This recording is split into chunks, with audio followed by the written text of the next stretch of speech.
So what is pay to win? Firstly, before I get started with this, I want to say that I will be retconning my most recent video, the one where I was talking about Pokemon United's pay to win. After some debate with people in the comment sections, tame debates. I'm always happy to have a debate with people because, that's how you exchange knowledge and you start to learn things. So after talking with them and after playing some more matches with what they said in mind and trying out items that I otherwise would not have tried, I will agree and take back what I said about this game being pay to win. Kinda. What I mean by that, I won't say the game is full of pay to win, which is what they were saying initially, or not initially the same. They were saying that it comes really close to it. I was saying that if you pay and get an advantage in the game, then it's essentially pay to win. But that also contradicts what I personally say is pay to win. My definition of pay to win is if you have to buy something and it is completely inaccessible for anyone to get unless they also spend money. So if you can eventually get it for free, then the game isn't technically pay to win. Unless what you can get for free, it takes years also to get, then I'll consider that still pay to win. Like if a free to play player, the only way they can get it is by some arbitrary means and it's going to take them literally years to get it, then it's still pay to win. Pokemon Unite isn't technically pay to win because it doesn't fall into those categories. What they explained to me was no one really upgrades past level 20 in their items. And after level 20, the stats you gain are meager or insignificant, really. I think they said they only boost the minimum stats, I believe, the bonus stats, which are very minor. So it doesn't actually boost the main point of the item. So it doesn't help boost the shield on Assault Vest, I assume. It doesn't amplify your power any further in the Unite amplifier. It doesn't make your shield any beefier in the Score Shield. So, well, I'm sure it does with the Score Shield because it's based off of HP. So it does a minor boost. So, but mainly the competitive people stay at around level 20. No one really goes past that, which is fine. And that also does kind of null and void the pay to win aspect of it, because you can get around 4 to 5 items to level 20 without paying anything. I assume it's somewhere around there.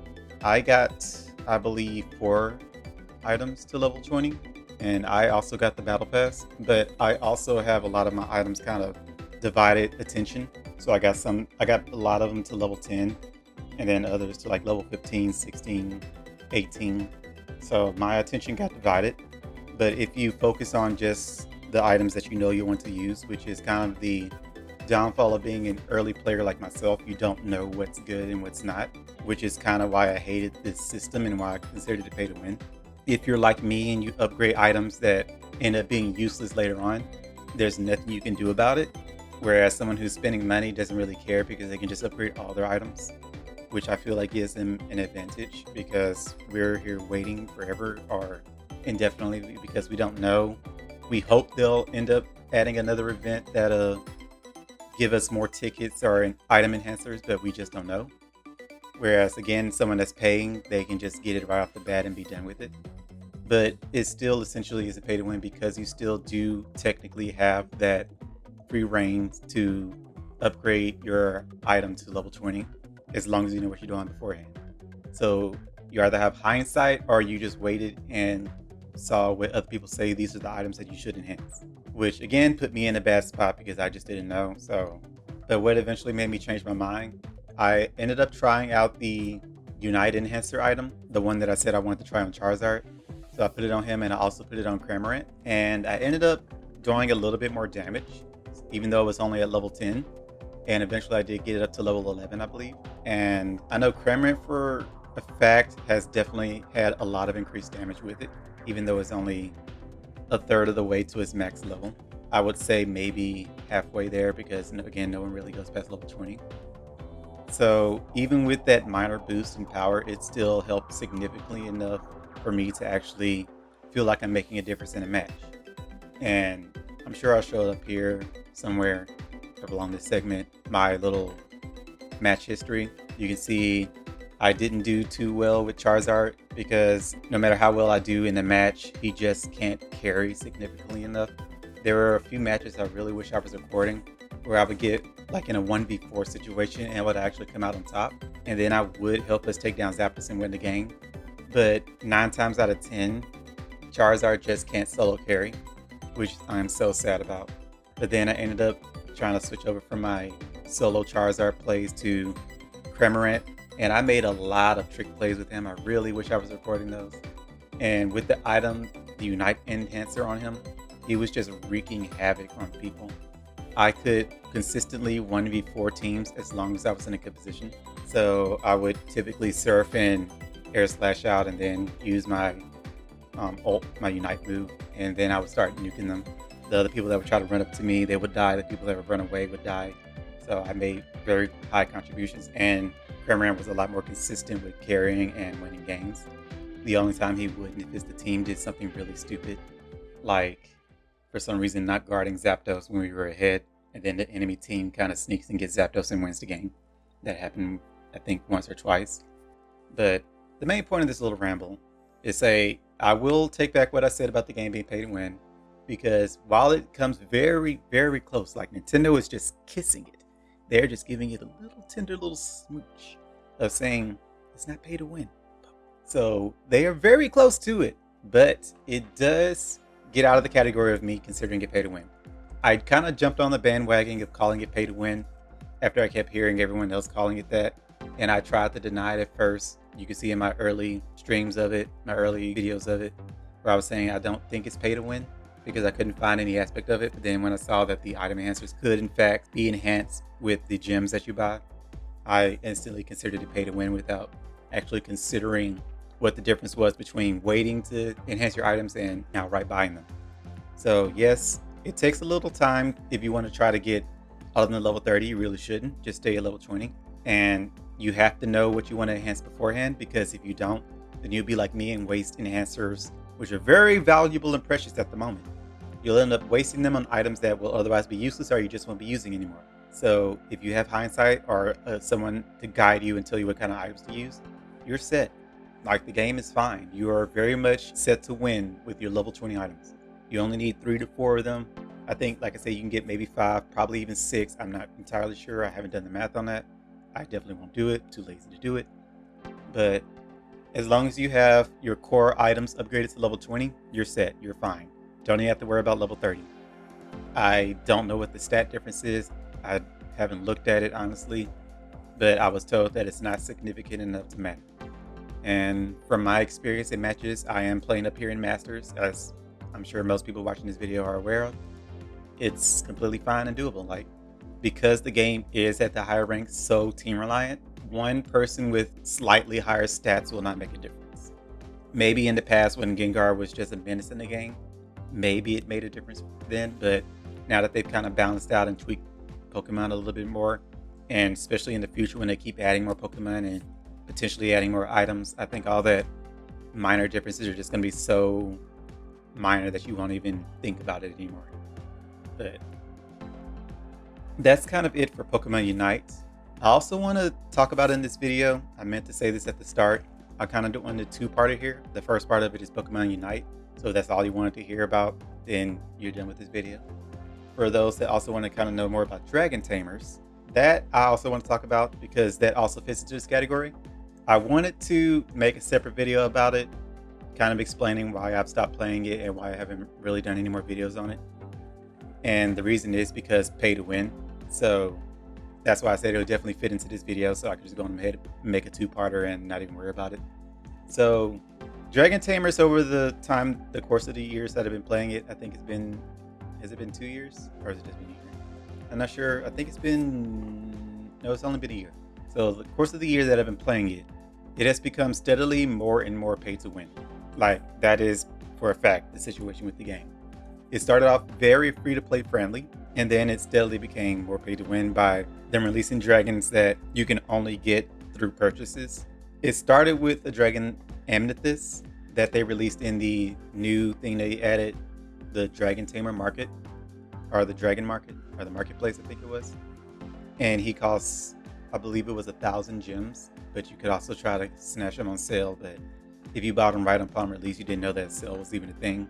So you got them for 1,000 gems, and that's what I did. I didn't know that they cycle in and out, and sometimes they pop up on sale. So I ended up spending 1,000 gems on it just because I wanted to make sure my collection stayed complete.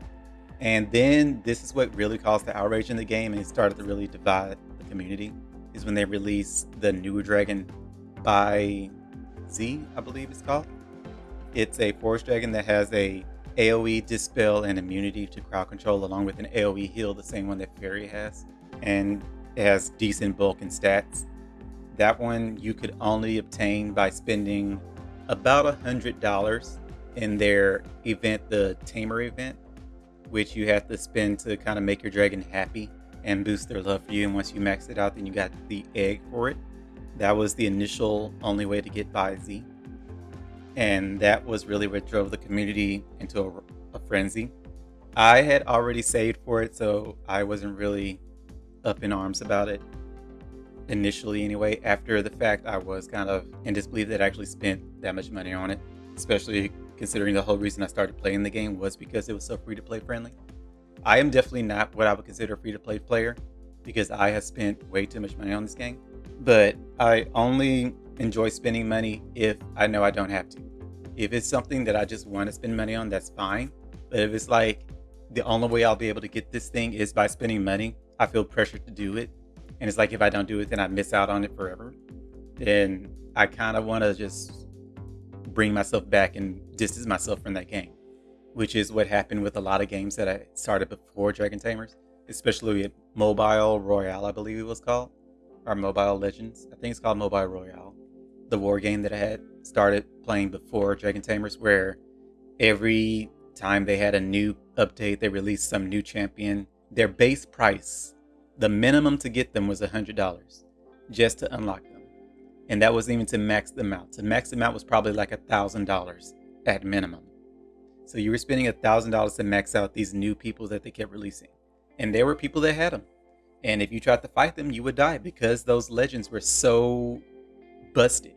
There was no way for you to win against that matchup. So that's why I ended up leaving that game, because I was actually feeling like I needed to buy these people just to feel relevant. So then I left that and tried out Dragon Tamers, and I think I tried out like 2 other games on the side, but they were also kind of pay to win. So I just left those, and that's why I stayed with Dragon Tamers as long as I have up to this point. I have resigned from my leadership position, and pretty much everyone that I've known from my alliance has left already. So I had no ties to it, and I eventually did leave just because I felt like there was no reason for me to be there anymore. I didn't know anyone, and I just didn't feel like leading anymore, and I don't even care about the game like I used to. Again, just because I feel too pressured to buy things now. I feel like I have to keep spending money on this game to stay relevant, and I don't like that feeling. It used to be a lot of fun to just play on the pastime, and other people that have left the game have said the same thing. It's just they can't keep up. There's nothing to do because you either spend money on this event or you fall behind and you become irrelevant in the game because you can't participate in wars anymore because everyone's gotten so powerful by them spending money. You just hope you have to fight other free-to-play players, but in the case of Element, we were like the top 5, top 10 alliance at the time. So we kept going against the other top 5 alliances. Flight, Lizard King, USA, I forget all of them. I think it was Arcadia and some other ones. We always had to keep fighting them, and the only people, there were like maybe 5 of us in the alliance that could really do anything because we were spending a little bit of money here and there. But everybody else kind of felt like they couldn't really contribute. And that's kind of what ended up leading to everyone in the alliance just dropping out slowly but surely. So, like I said, after that, I just kind of stopped playing myself, and it's like, I don't really feel motivated to keep playing this anymore. Again, because it has become so pay to win. What they've done right now, the current event, is actually very relaxing, and I really wish they would do more stuff like that. It's just a matching game, and you just get some stuff on the side that way. You don't have to spend a drop of money on it. And that's really nice. Like, I don't understand why they suddenly started becoming so money hungry. I assume because they did it once and people spent money, so they feel like they can keep doing it. No matter how outraged the community gets, there will still be people that spend money, so they can keep banking. I don't know. But my philosophy is, if you don't have to spend money, I feel like people would be more obligated to spend money to support the game and kind of get what they want. Just like if you're someone like me who may not always have the time to do something because you're working so much, then you might spend a little money to catch up things like that, like that's a good reason to spend money. But doing it because this is the only way you'll be able to get it, and you just feel like you'll miss out if you don't do it, that is not the way to kind of monetize your games. I understand free to play games typically do that because otherwise, how else are they going to really consistently make money? But I feel like you end up dividing your community a lot that way and it hurting your game in the long run. I'm not a game developer, so I'm not really sure what the stats are on that. Maybe I'm wrong, but that's just my personal view on it. And what I kind of see in most of the alliances and guilds and community-based people talking on the game that I see, just they are typically outraged when games do that. When they release something that you can only obtain by spending hundreds of dollars, then you end up hurting your game more. Again, my view, just from what I see. So, like I said, Dragon Tamers has 100% become pay to win. Pokemon Unite isn't pay to win, but they are very close to it. So, that's my little short video here. I just wanted to kind of correct myself from my last video. I have changed my view on it thanks to a little debating. So again, I like debating. If you feel like you can change my view in a civil manner, do not come yelling at me or come guns blazing up in arms with fire brimstone behind you, because I will not listen to you and I will just laugh in your face. But if you can, talk to me like a normal person would and tell me this is how I view it and this is how other people view it and this is why we view it this way, I'll listen to you, I'll hear your view, and I might even try to take on that perspective or approach it from your perspective. So like I did in Pokemon Unite, I tried out a new item that I said I would never be able to use because it would be so under level, I would be insignificant. But even at that lower level, it's still useful enough for me to consistently make plays in the game. But Dragon Tamers on the flip side has become so distant, like the free to play and pay to win gap has just become so wide. Even I don't have all the dragons anymore just because there's no way for me to keep up without constantly dropping hundreds of dollars to do so, and I just don't want to do that anymore.